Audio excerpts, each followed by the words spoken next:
Quand on découvre la chapelle, on s'aperçoit qu'elle est immense par rapport à son nom chapelle qui nous donne une petite dimension. Et là, c'est véritablement une grande chapelle comme une église. Quand on est rentré dans la chapelle, on ne se doutait pas que la charpente allait nous poser un problème.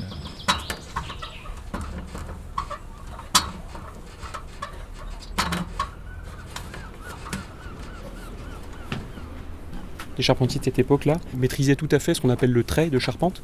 On a énormément d'assemblages qui sont d'un niveau de technicité aussi assez important et on voit que c'est vraiment très bien réalisé. Donc du coup la croisée qui est composée de deux fermes de noues jumelées ont été fortement sollicitées par la charge et aussi dégradées dans leurs pieds, puisque le pied de la noue c'est toujours le premier endroit finalement où on peut avoir des entrées d'eau. Et on a eu un affaissement important. Donc quand on a fait le premier état sanitaire de la charpente, on s'est rendu compte qu'il y avait un risque d'effondrement carrément.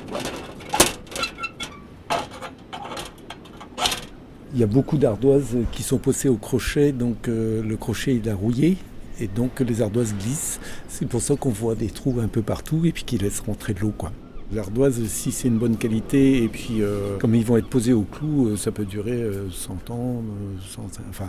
L'objectif de la restauration, c'est pas de refaire à neuf, c'est de stabiliser en l'état en fait pour essayer de conserver un maximum de vieux bois. La chapelle a été construite à partir de 1711 et a été inaugurée en 1731 par l'évêque. Le séminaire a servi d'hôpital.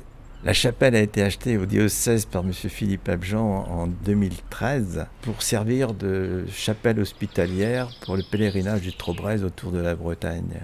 Lorsque je suis rentré pour la première fois dans cette chapelle en 2013, j'ai été surpris par sa luminosité et son immensité. Une chapelle comme celle-là doit vivre. Je remercie le pèlerin de nous avoir choisis, sélectionnés, et nous recevrons une subvention qui va servir à refaire la nef. Nous allons refaire les fermes, nous allons refaire la volige, nous allons refaire les tuiles, les ardoises pour qu'elles continuent pendant à nouveau 300 ans.